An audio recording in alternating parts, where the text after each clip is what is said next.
No one talks about the psychological warfare that you go through in the first few days whenever you do something that's really going to change your trajectory in your life. It's not about the grind, and it's not about the tactics. It's that silent war inside your head before any evidence shows up. You've taken the first action, you've taken your first step in the right direction, but you've got nothing back yet, and you're just like, what's going on here? The silence, it can kill you. I got hit with this week when I restarted outbound sales for the first time in roughly 6 months. I literally thought it would be nothing as well, because I've already been down this path before, and I remember the first time I did it, that was really nerve-wracking. Like the idea of adding a stranger and then a person that's high up in the hierarchy, like we're talking about CEOs of big businesses, adding as a complete stranger and then firing a DM to this person. It's like I really felt like I was asking for permission to get into a room where I didn't belong back then. And there was a massive mental hurdle to get over. And I thought, since I've already been through this process and I've been over that hurdle and fired the outbound and I've messaged hundreds of people and it worked for me that time, that the second time round, coming from a totally different, stronger position, it's going to be easier. And instead, what actually happened was totally the opposite. It exposed part of a process that really I think no one talks about. So I've spent really it's been roughly 60 days or so on the build of the new business, getting ready to relaunch everything. But really, the last couple of weeks have been getting ready to start sales activity again, which is when effectively the machine that you've built actually switches on and you can go out into the market and hopefully get some new revenue. Now, some of the time it was legitimate operational work and dealing with problems that I couldn't have foreseen and overcoming all sorts of hurdles and challenges. And then on the other hand, some of it I honestly don't know how to label it. Like it might have been procrastination. I'm really not sure, because so many problems reared their head over the last couple of weeks, and some of them were genuinely unavoidable and did need to be solved. And then others I feel like I may have gone down a bit of a rabbit hole tinkering, really just sort of avoiding the point where I've really had to switch the machine on.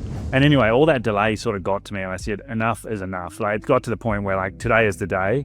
And that was Tuesday this week. I woke up and I said, this goes out today. It's getting ridiculous. And so I finally got to the point, I'd loaded the first several hundred prospects into the pipeline, an Airtable. I drafted 3 different variants, sort of attacking 3 different problem angles that my ICP faces. And I sat down ready to fire the first DM. And I thought it was just going to be mechanical, but honestly, I paused and I was like, shit, it's real now. Like, I'm doing this. And I didn't expect it. I thought I was just going to sit down and blast the messages and basically not give a shit. But I really did feel this sort of unease, this sort of micro tension, as though I was like about to expose myself again to the world for the first time, even though I'd already done it before. It's like, I think I took too much time off and basically reset. And I genuinely thought that I was past this stage. And it's weird because the resistance that I was feeling, it's like, it wasn't fear of the task itself. There's nothing inherently scary about sending a DM to a stranger, really, once you get over it. I think it was just friction. My nervous system hadn't done that for a long time. But what was really interesting is I sat down and I blasted the first 30 DMs out, 10 of each of the 3 variants, and then it was fine. I mean, nothing happened. Usually it takes quite a while for the responses to start trickling in. So I did it in the evening, local time where I am here, which is roughly mid-morning Australia. And then I did a couple more hours client work, and then I basically went to bed. And the next morning when I woke up, and this was the really strange thing, I felt like an unusual level of anxiety about opening up LinkedIn to see the responses. And I was thinking to myself, like, it's literally just an inbox. Like, there's nothing at all to worry about. And the most likely scenario when you're doing cold outreach is that, first off, you're probably going to have no responses because it's not even been 24 hours yet. Secondly, if you have any, it's probably just going to be someone politely saying no, because that's the most common type of response that you get. But like the resistance was real, and it wasn't because I feared negative responses. It was, I think, because I feared the silence. And eventually I opened it, and sure enough, I had 0 responses. And this is the worst possible situation in day 1 or day 2, because what your brain does when it has silence is it starts trying to create a narrative to explain the situation, and it runs all sorts of wild imaginary scenarios. What if none of these messages landed? What if LinkedIn's throttling my profile? What if I've been blacklisted? What if my offer sucks? What if my angles are all wrong? What if everyone hates me? Like literally, like your brain just spirals through all these hypothetical, no evidence for any of them, but it's almost like you can't stop it. And the only way to stop it is to actually get evidence to the contrary. None of the thoughts that come have any rational basis, but that doesn't mean that you can stop them. There was just simply a total lack of data, real-world feedback to justify anything. And the brain doesn't wait for data, it just fills that vacuum with worst-case scenario thinking. It's really the truth that your brain invents catastrophic explanations during that gap between taking the action and actually receiving the first feedback. And honestly, silence is worse than rejection. Rejection actually gives you certainty. It tells you, provided that it's a polite rejection, it tells you, the timing's not quite right with this person, but the message did land and they are mutually respectful. But the silence forces you into a conversation with your own self-doubt.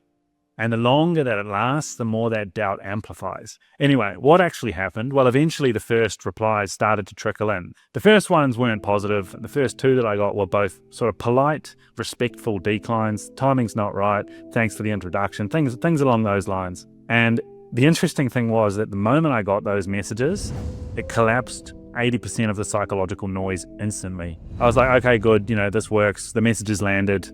It's now just arrhythmic. It's a matter of time before we start to get some positive replies. I've just got to increase volume and stay consistent. So the fear was never about being told no. It was about having no evidence either way. It wasn't about rejection. It was just simply the absence of data, of feedback. And that's really what kills you. And one of the interesting things that happened to me in this process while I was waiting for those first couple of replies to trickle in is I started to think, what happens if I blast 30 leads a day and I'm getting no responses, and I obviously have to increase that volume, so I dial it up to 50 or 60 or double it, or I even do 100.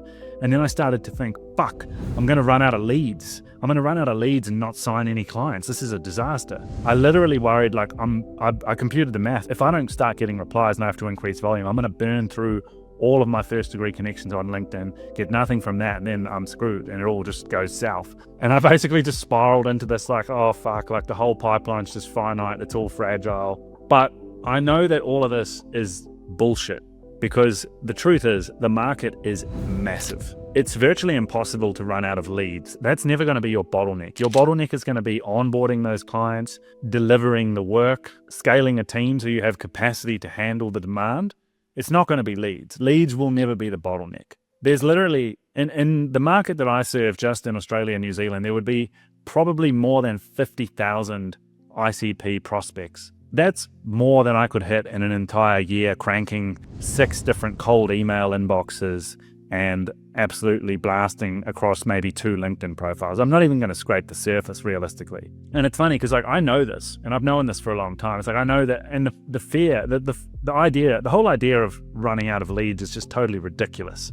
And anyone in sales knows that, especially when I'm this crystal clear on who it is that I serve, and I know there's literally data on how big this market is. But that knowledge is still not enough to stop the brain from spiraling in that moment where you've taken the first 2 steps, but you've just got silence and you're just thinking, oh, fuck. I think it's really the scarcity is not real. The brain just fabricates shit like this when it's under stress to try and sort of pull you back to safety, pull you back into your comfort zone. But you just have to hold the line. And ironically, after I'd got a few replies come in, after the first sort of 60 or 90 DMs had gone out, I actually flipped to the complete opposite mindset of going, okay, now the replies are coming in. We don't have any positive ones yet. Now I kind of want to dial up what I'm doing. I want to dial up volume so I can increase the speed to getting the first positive reply and start signing some work and start getting some growth. And that gives you a temptation to burn the whole list, to go, well, why don't we just increase volume from 30 to 100 today? And then, by the end of the week, I'm going to have a client proposal out. But here's the paradox, right? If you burn the list too fast, then you burn those prospects with unrefined messaging. Because the thing is, once you've had a prospect, I'm not going to spam someone on LinkedIn. I'm not going to send them 4 messages in 1 week. If I hit someone with a message and they ignore it or say no, they're not going to get another message from me. They might get one follow-up maybe in a couple of weeks' time, but I'm not going to message them till at least next quarter. And right now my messaging it's effectively version 1.0. It's in a trial phase where I've got 3 variants. I'm not sure what angle is going to land best with and resonate with the ICP. I'm in the early phase of just gathering data. There would be no point scaling up to 100 messages a day right now, blasting or burning all of my list with crappy messages. But the slow process of lower volume and refinement feels like I'm moving too slow. When you're desperate for evidence, The temptation is always to overcorrect, but overcorrection sabotages the very outcome that you're chasing. I think the key lesson from all of this is that everything feels worse in that moment between first taking the action and when you finally get some feedback or evidence that the action is working. There's a void there. Depending on what you're doing, that void can be a couple hours, a couple of days, or it might be weeks or months. Initially, your nervous system just panics because the behavior feels dangerous and unfamiliar. Then you start to take the action, you get nothing back, and that silence just feels like danger. You hallucinate failure, you rationalize all these silly, catastrophic scenarios in your head. And then one single piece of feedback is all it takes to just collapse all of that fear, at least most of it. And within just a couple more days, that behavior that you once feared becomes totally normal.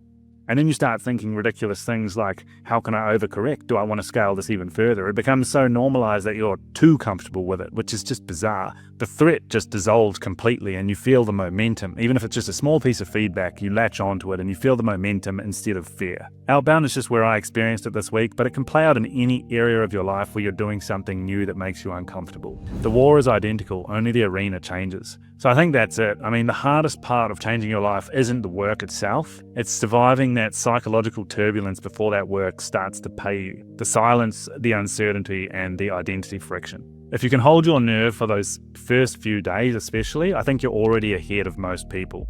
Because the first real battle is never actually with the external world, it's with yourself. If you've enjoyed this video, please like and subscribe to the channel. I drop one like this every 48 hours.